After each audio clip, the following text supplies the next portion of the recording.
नमस्कार। आज देश की तमाम फटाफट खबरों में आपका स्वागत है। आज राष्ट्रपिता महात्मा गांधी यानी बापू की 73वीं पुण्यतिथि है। 30 जनवरी 1948 के दिन नाथूराम गोडसे ने उनकी हत्या कर दी थी। 30 जनवरी 1948 को अक्सर समय से बिरला हाउस की प्रार्थना सभा में पहुंचने वाले गांधी जी को देर हो गई थी। बिरला हाउस पहुंचते ही उन्हें लेने गुरबचन सिंह आए। उनके साथ बापू प्रार्थना सभा की ओर चल दिए। वहां मौजूदा भीड़ का बापू ने अभिवादन किया। तभी भीड़ के बीच में से एक शख्स निकला और उन्होंने गांधी जी के सामने हाथ जोड़े। दोनों हाथों के बीच में रिवॉल्वर रखी थी। उसने रिवॉल्वर तान कर एक के बाद एक 3 गोलियां बापू के सीने में उतार दी। गांधी जी लड़खड़ा कर गिर गए। उनके आखिरी शब्द थे, हे राम। गांधी जी को उठाकर अंदर ले जाया गया। कुछ देर बाद डॉक्टरों ने उन्हें मृत घोषित कर दिया। इधर गोडसे को भी भीड़ ने दबोच कर पुलिस के हवाले कर दिया। भारतीय किसान यूनियन के समर्थक दिल्ली मेरठ एक्सप्रेस वे पर शुक्रवार को एक बार फिर से इकट्ठा होने लगे हैं। इस वजह से भारी संख्या में भीड़ वहां जमा हो गई। हालांकि गाजियाबाद के प्रशासन ने यूपी गेट से प्रदर्शनकारियों को हटने का अल्टीमेटम दिया है।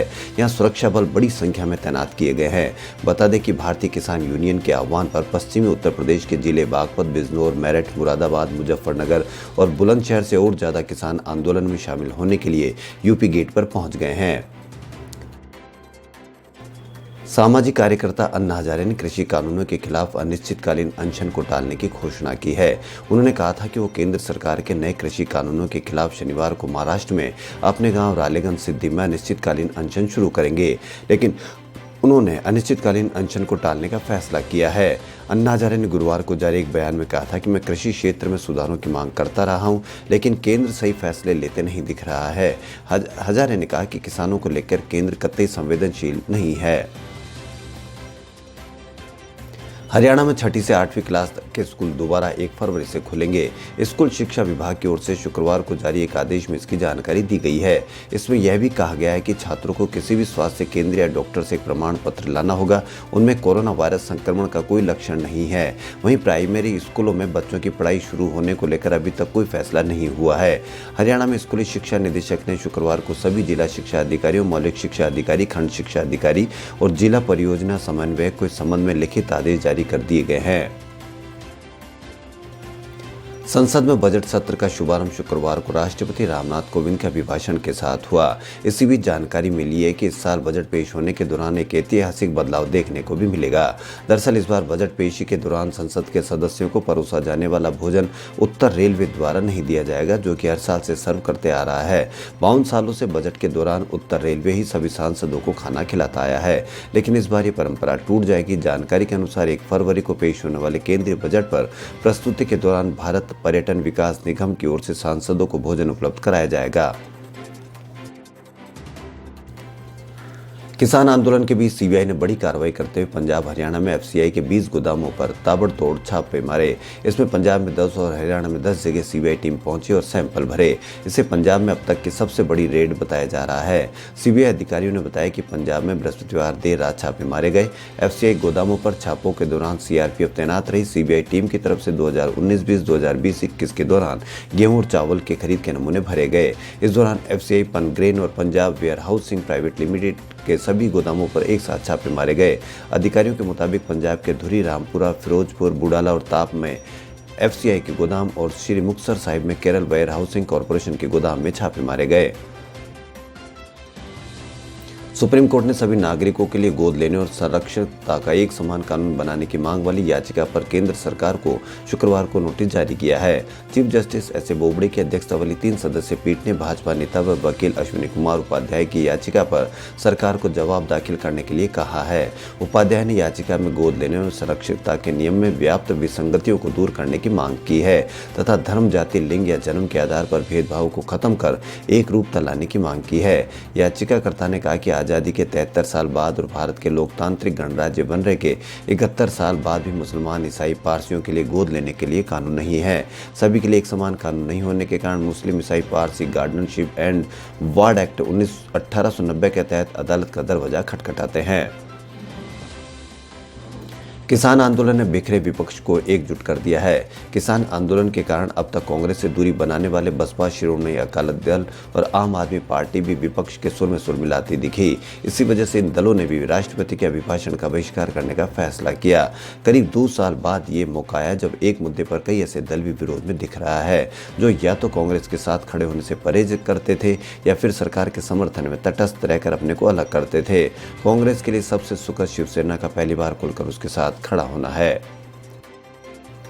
राजधानी में शुक्रवार शाम कड़ी सुरक्षा व्यवस्था वाले वीआईपी लुटियन जोन में एपीजे अब्दुल कलाम रोड पर इजरायली दूतावास के पास एक बम विस्फोट हो गया।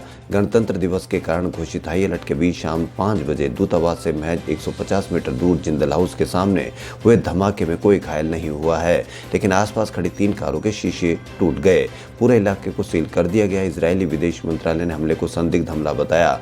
उधर विदेश मंत्री एस जयशंकर ने तत्काल इजरायल के विदेश मंत्री गाबी अशकेनजी से धमाके को लेकर बात की और उन्हें कड़ी सुरक्षा का आश्वासन दिया। देश में कोरोना महामारी की शुरुआत हुए 1 साल पूरे हो गए हैं। पिछले साल आज ही के दिन केरल में पहला मरीज मिला था। तब से अब तक 1,07,34,026 लोग कोरोना की चपेट में आ चुके हैं। लॉकडाउन के बाद नए केस आने की रफ्तार 725% बढ़ गई थी। 17 सितंबर को देश में कोरोना पीक पर पहुंच गया था, जब देश में 10,17,000 एक्टिव केस थे। मतलब ऐसे मरीज जिनका इलाज चल रहा था। तब भारत दुनिया का दूसरा सबसे संक्रमित देश था।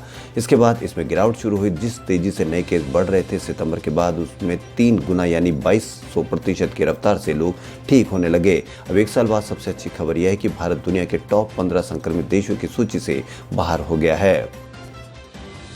राजस्थान के माउंट आबू में पिछले 15 साल का रिकॉर्ड टूट गया। यहाँ पारा -4.6 डिग्री पर पहुंच गया। माउंट आबू में 15 साल में पहली बार जनवरी में पारा -4.6 डिग्री पर पहुंचा है। इस सीजन में राजस्थान का सबसे कम तापमान भी है। फतेहपुर में पारा -1.6 डिग्री रहा। राजस्थान के 15 शहरों का पारा 6 डिग्री से भी कम रहा। जयपुर में रात के पारे में मामूली बढ़ोतरी हो रही है, 6.8 डिग्री पर पहुंच गया। देश में कोरोना के खिलाफ वैक्सीनेशन प्रोग्राम के तहत फरवरी के पहले हफ्ते से फ्रंट लाइन वर्कर्स को टीका लगाया जाएगा। इनमें पुलिसकर्मी, सफाई कर्मी समेत वे लोग शामिल होंगे जो कोरोना की लड़ाई में सबसे आगे हैं। फिलहाल हेल्थ केयर वर्कर्स को कोरोना वैक्सीन की पहली डोज लगाई जा रही है, जिसकी शुरुआत 16 फरवरी से हुई थी। देश में कोविशील्ड और कोवैक्सीन के इमरजेंसी यूज के लिए अप्रूवल दिया गया है। भारत में कोरोना वायरस की महामारी का 1 साल पूरा 30 जनवरी से हो गया है। कोरोना ने अगस्त सितंबर में सबसे ज्यादा सितम ढाया, लेकिन कोरोना की वैक्सीन आने के बीच संक्रमण का ग्राफ 7 माह के निचले स्तर पर है। 30 जनवरी 2020 को ही भारत में कोरोना वायरस का पहला मामला केरल में दर्ज हुआ था। फरवरी में वुहान से लौटे कुछ छात्र पॉजिटिव पाए गए, लेकिन संक्रमण दोहरे अंक तक नहीं पहुंचा। 4 मार्च को पहली बार 22 केस भारत में मिले, जिनमें 14वें इतालवी पर्यटकों के समूह में शामिल संक्रमित थे। 12 मार्च को पहली बार देश में कोरोना से पहली मौत दर्ज की गई। कृषि कानूनों के खिलाफ किसानों का आंदोलन जारी है। हालांकि शुक्रवार को सिंग और गाजी बॉर्डर पर तनाव रहा। किसानों का कहना है कि जब तक तीनों बिल वापस नहीं होंगे, आंदोलन चलता रहेगा। कृषि कानूनों का विरोध कर रहे किसान 30 जनवरी को महात्मा गांधी की पुण्यतिथि पर सद्भावना दिवस मनाएंगे और दिन भर का उपवास रखेंगे। किसान नेताओं ने दिल्ली के सिंगू बॉर्डर पर एक संवाददाता सम्मेलन को संबोधित करते हुए कहा कि सुबह 9 बजे से शाम 5 बजे तक उपवास रखा जाएगा। भारतीय क्रिकेट कंट्रोल बोर्ड के प्रमुख सौरव गांगुली की हालत स्थिर है और उन्हें प्राइवेट वार्ड में स्थानांतरित किया गया है। अस्पताल के एक वरिष्ठ अधिकारी ने शुक्रवार को ये जानकारी दी। पूर्व भारतीय कप्तान की 1 दिन पहले एंजियोप्लास्टी हुई थी और उनके हृदय की धमनियों में अवरोधक दूर करने के लिए 2 और स्टेंट डाले गए थे। पोलैंड में अबॉर्शन पर लगभग पूरी तरह से बैन लगाए जाने के फैसले के खिलाफ विरोध प्रदर्शन तेज हो गए हैं। कोरोना के खतरे के बावजूद हजारों की संख्या में लोग शुक्रवार को सड़कों पर उतरे और सरकार के खिलाफ नारेबाजी की। इसी दौरान उनके हाथ में पोस्टर भी थे, जिन पर मुझे यहाँ रहने में डर लगता है, अबॉर्शन पर रोक अधिकारों का उल्लंघन है जैसे स्लोगन लिखे हुए थे। प्रदर्शनकारियों का कहना है कि सरकार को तुरंत कानून वापस लेना चाहिए। खबरों फिलहाल इतना ही। यदि आपको हमारा चैनल पसंद आए तो लाइक, सब्सक्राइब और शेयर अवश्य करें। धन्यवाद।